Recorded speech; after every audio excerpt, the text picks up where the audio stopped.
Well, that's probably old, but I'll have to think about. It's actually very, surprisingly, it's a lot slower to grade online than it is with paper in hand. It's just a really, Do you grade it looking on the computer? What's that? Do you grade it while you're looking on the computer? Like online, do you use like a tablet or a computer? Oh, okay. Sorry. Wait, I'm looking.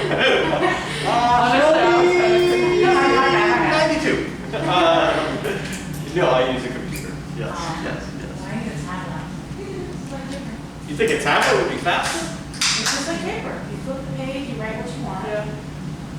Well, that's if Blackboard behaves that way. Yeah. What's slow about it is Blackboard. Oh. Really. It's a really clunky. I figured you'd have to like interface. make your little notes with the computer. Is that what that's Yeah. There's a box and you're gonna click that, make a note, and then the thing disappears. You gotta find it again, make another note. See, I would just download that thing and then write on a tablet and then give it back to them. That's a big. Yeah. Should listen to Shelby. She knows It's what's all. Yeah. It sounds like I bet there's. First you have to buy a tablet. Yeah. That's super There's expensive. that, yeah. Tell the school again. We got one of those on my way home. Okay, so some general info.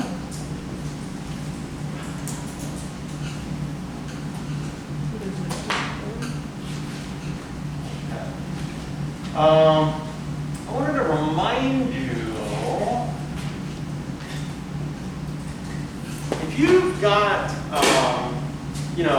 a bunch of information is pointing towards one particular functional group or one particular compound, but there's one test that you did that isn't sort of agreeing with it, first of all, I would redo that test.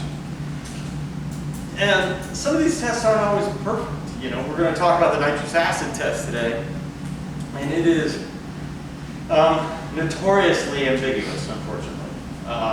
So if the majority of the information is telling you one thing and there's an outlier bit of information, go with the majority, okay?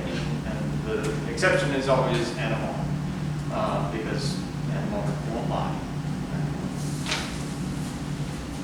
And I am going to be meeting with each of you today. We'll meet out in the hallway and discuss, kind of what you've found thus far. We'll do it by unknown, so we'll start with your A and talk about all the things there is to talk about, okay? And then we'll go to your B. So if you can, try to just quickly organize like that. Okay, A, I got it was only soluble in sulfuric acid. I got a negative DMP test. I got a positive acetyl chloride. No, by now, but that kind of thing. If you can also bring any handed out spectra, I've looked at most of them as we've gone along, but that's always nice, including IR. Okay. So yeah, you might want to take don't make a project out of it, but just take 5 minutes and kind of organize your info so that we can talk about it.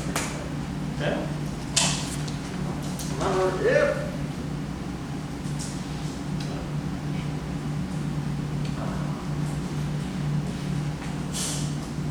majority evidence points one way, go with that. Okay? But NMR or not.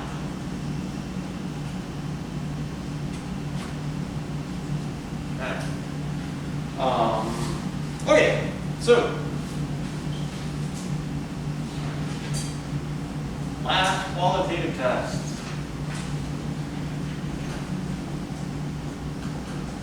In fact, actually, I'm doing the nitrous acid test today, and I'm doing the neutralization equivalency. The neutralization equivalency isn't really a qualitative test, it's almost like very explicitly a quantitative test. Okay. But before we get there, the neutralization is, that's the first one. So this is kind of a clever little thing where you can figure out the molecular weight of your of your unknown if it's a carboxylic acid.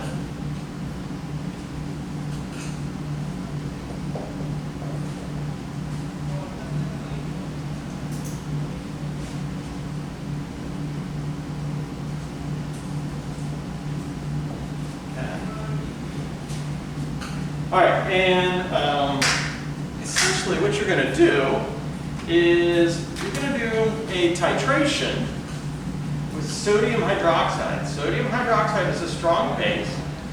The carboxylic acids are weak acids. Okay, a strong base and a weak acid react completely. It's not in equilibrium. Okay, because of the strong base part. And so it will consume your carboxylic, so you'll have your carboxylic acid. You want to weigh it out carefully. It's around 200 milligrams, around 0.2 grams. Doesn't matter if it's plus or minus, that's fine, but write down exactly what you put in there so you get a good, accurate molecular weight. And so that, for molecular weight, what do you need? You need grams per mole.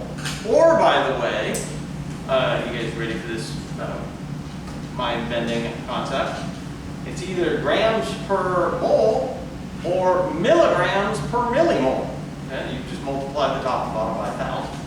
All right, and that's sometimes more convenient because we tend to work more on the scale, certainly on the scale of milliliters, and so milliliters quite conveniently generates millimoles. Okay.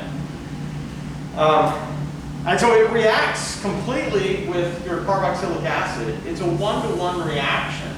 So if you have some way of knowing when the reaction is over, i.e. an indicator, all right, you can take that volume of sodium hydroxide, as long as you know the molarity of it very carefully, which we do, right? It's 4 significant figures over there, 0.1000 molar sodium hydroxide.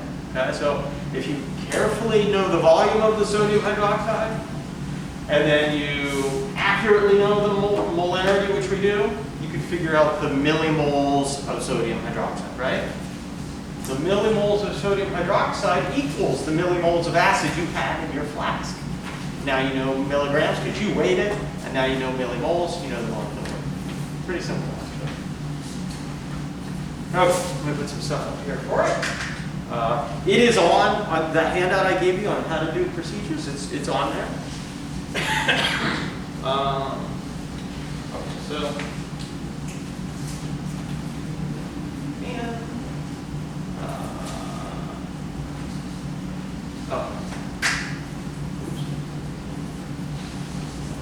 all over the back here. So this is titled control validation.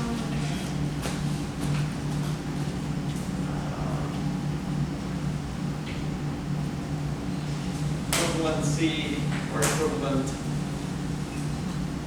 test. Yeah, so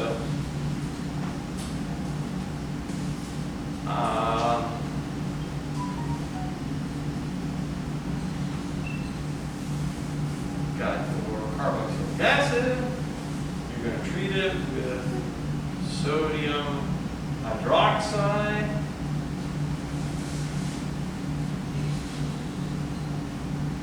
Okay.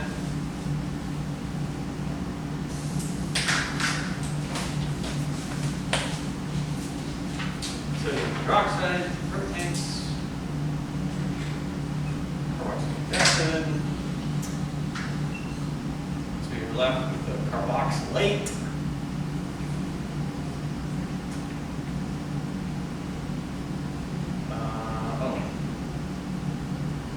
Its counter ion is the sodium. He just switches from the hydroxide to the carboxylate, plus water. Yeah. All right, this is a 1-to-1 reaction. Okay, 1 molecule of carboxylic acid to 1 unit of sodium hydroxide, or 1 mole of carboxylic acid to 1 mole of sodium hydroxide. So the millimoles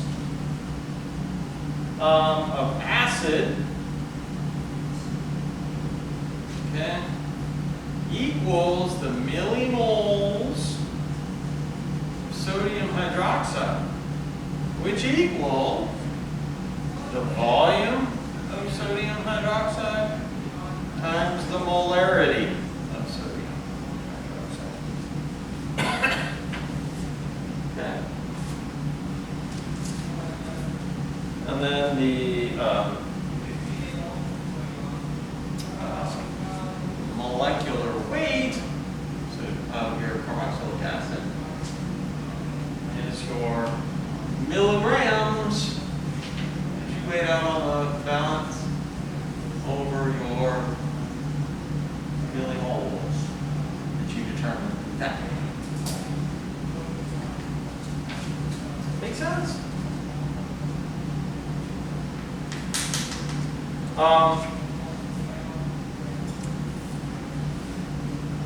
So, you guys have done, especially if you had Chem here, you've done a ton of titrations. With phenanthroline, what you're going to see is if it's basic, it's a bright pink. Okay. If it's not basic, okay, if it's neutral or acidic, then it is essentially colorless. Okay. So what you see is as the hydroxide goes into your flask and it's stirring, you'll see like right where it hits the aqueous solution, you'll see sort of a splash of pink and then it dissipates, okay, because it gets reacted with the hydroxide. The closer you get to the end point, the longer that pink stays there. You know what I mean? It takes a little bit longer to dissipate. So at that point, slow down your addition of hydroxide by just changing the valve on the purette. Yeah, just close it a little bit more so that it's drop. And then as soon as, it's a really nice indicator, as soon as you're there, it'll just stay pink, it won't dissipate the whole solution. Okay? All right, cool. Okay, I gotta erase this stuff. All right, so now we're gonna do the nitrous acid test. The mechanism for that is a little bit involved. Pretty cool though. Rather than nitric acid is HNO3. This is HNO2. Okay. And it's a test for amines.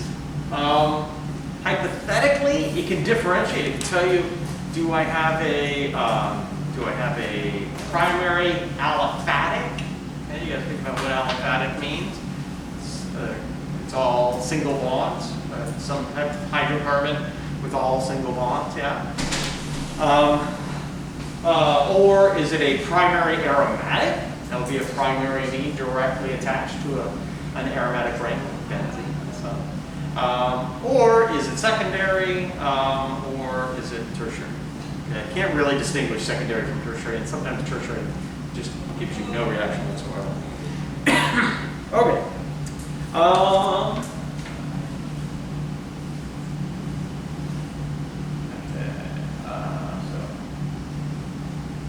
nitrous acid. Okay. Nitrous acid is HNO2. Okay, and this is for amines.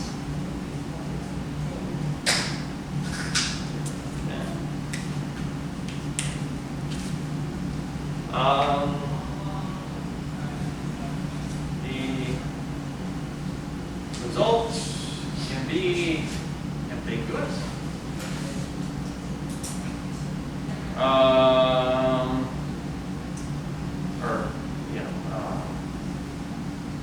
Subtle. So this is definitely one of these ones. I mean, sometimes it works great, and it, it's just another sort of piece of evidence that you have an amine. But if this didn't really work for you, but everything else is telling you have an amine, don't abandon amine just on the basis of this.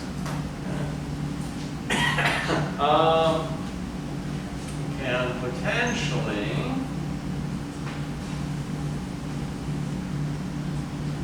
differentiate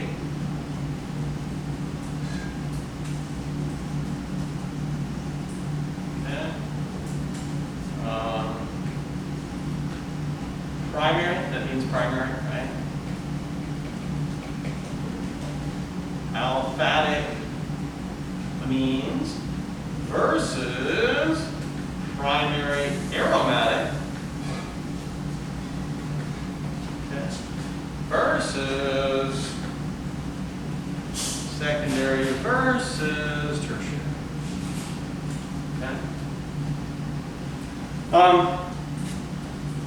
Before we get on to the reaction itself, I wanted to do a little reminder so that we're on the same page. Okay, a little test of primary versus secondary versus tertiary amine. What kind is this?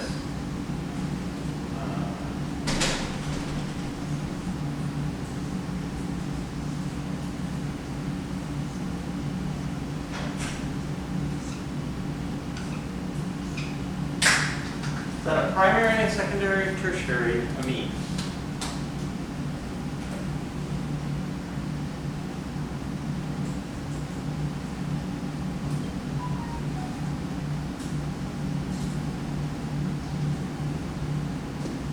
Secondary. Any neutral amine has a nitrogen with 3 things on it. All you got to do is count how many of those things are carbon things. This nitrogen, its 3 things are that carbon, and that hydrogen. So 2 of its things are carbon things at secondary. Okay. That would also be aliphatic. Okay, there's no double bonds attached to these carbons. Okay. What really matters is the attaching carbon. That carbon is not a double bond, it's not a benzene ring or anything like that. So it's an aliphatic amine. Okay. All right. Sorry, it's the worst, but is everybody kind of almost going to take my stuff? Well, I told this group that when I took physics in undergrad, my professor had his eraser in one hand and his pen in the other, and we were going. Which is really funny because my physics teacher here, she said the exact same thing. What's that? My physics teacher here said the exact Really? same thing. Yeah. Yeah. My dad's a scientist who dealt with them, and he always said, physicists are pretty crazy. He said mathematicians, they're the craziest, but physicists are pretty crazy. Don't tell Dr. Martin or Dr. Dawson that. I feel like, oh, that guy's normal. Okay. But I just, yeah. I'm erasing right after I threw that up there. I'm gonna make myself some room. Okay.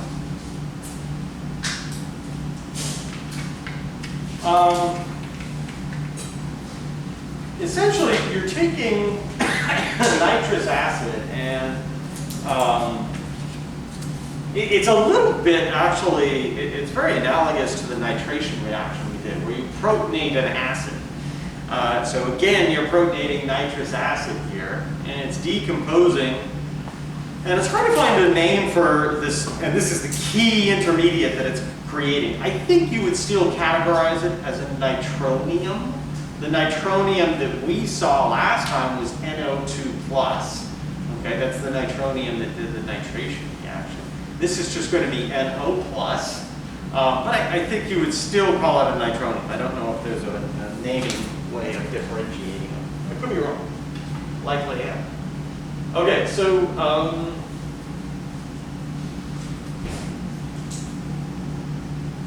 generation of NO+. Okay, so you have nitrous acid, right? H+. It gets protonated. And you get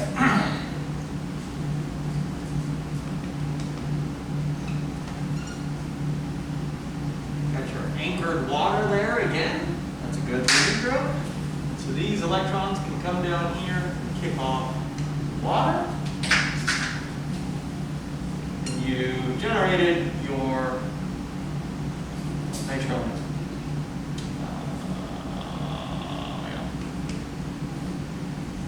Okay. All right. That will react with primary amines, either aliphatic or aromatic, in the same type of way. Okay. I'm going to show you right now. What do I do with aliphatic? Okay. How they react with primary amines, and then, but I won't re-show you part of it with aromatics. I'll just say same.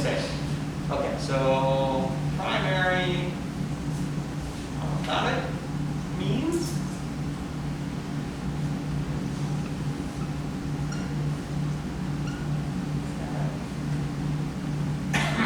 All right, so we have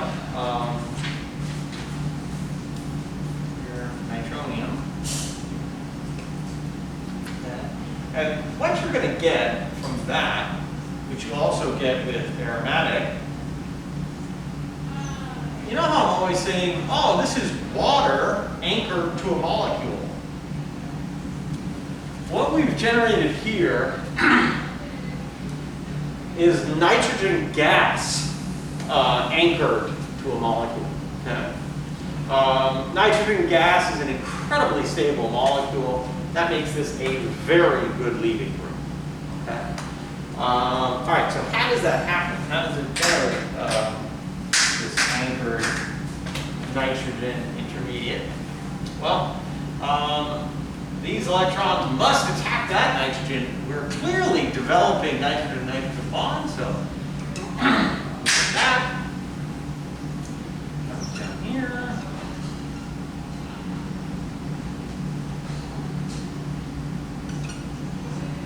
Oh. Electrons pop up there.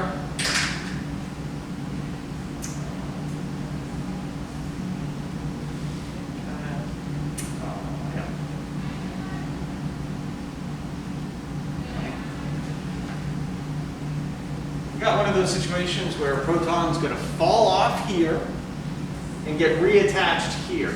So we're going to do our one cheat and say that that is proton transfer.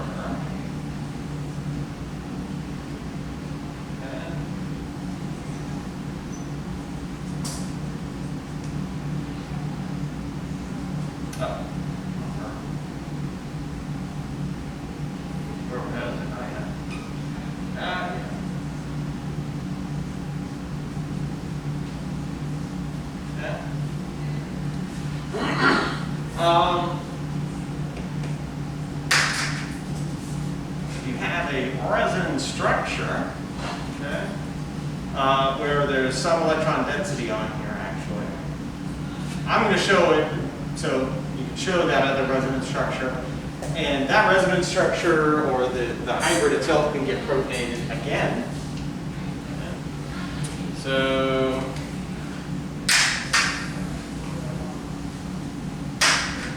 electrons go in there. These electrons fall out here. And we get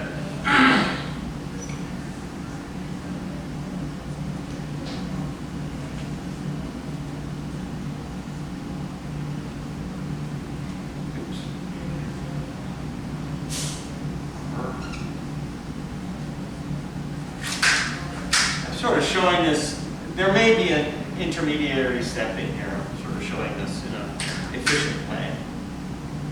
Not totally unreasonable. You don't typically see that cations like that, but fine. Okay. Some base of some kind, water, got amines around here, all kinds of things can be your base. Electrons come there, those electrons come there, and kick off your leaving group of water. That actually directly generates this thing. Okay?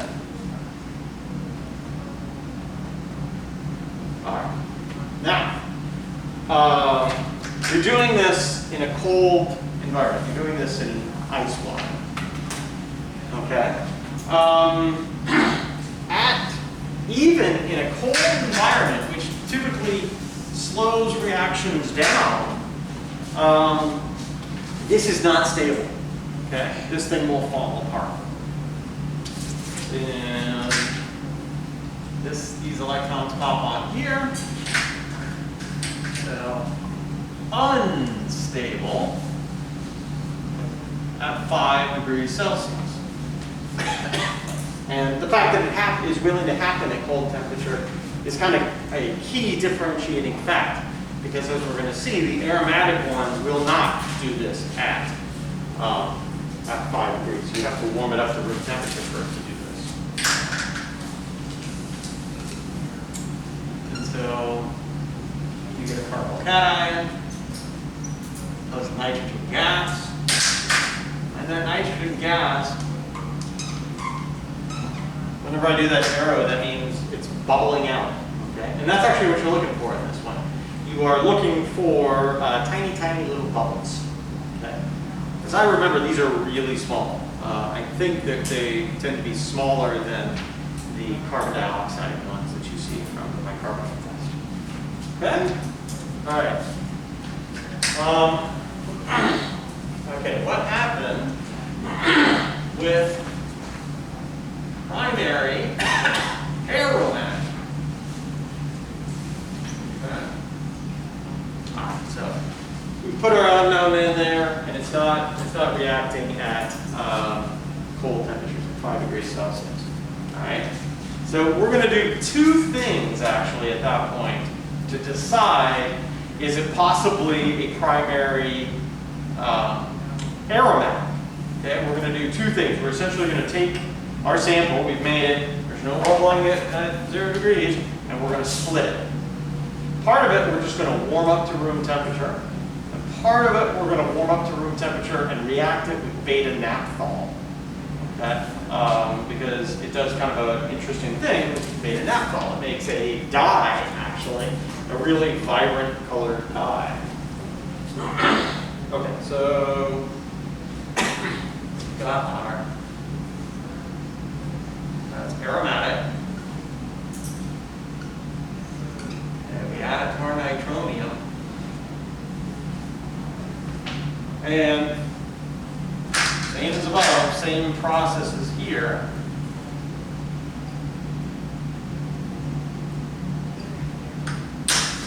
Generates this.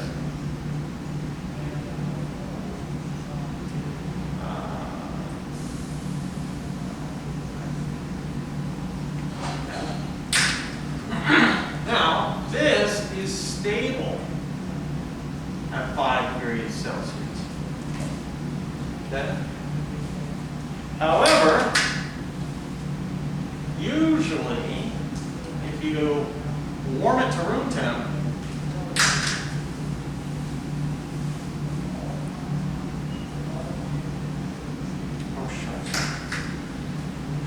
forgot, we're also going to get our mass specs today. But we're going to prepare our mass spec samples. Sorry, this is out of the blue. But I need to tell you which one of your unknowns to use. Okay, so I'll tell you, oh, you know, Jesse, use A, and Aaron, no, you use your B, and stuff. Some of them work better than others. You're going to get your mass spec using the LCMS for one of your unknowns. And for the other one of your unknowns, we will give you a file that has your mass spec on it. Okay? All right. So, warm it up to room temperature. And then it decomposes and you get your gas. But like I said, you're also going to split it and treat part of it with beta naphthol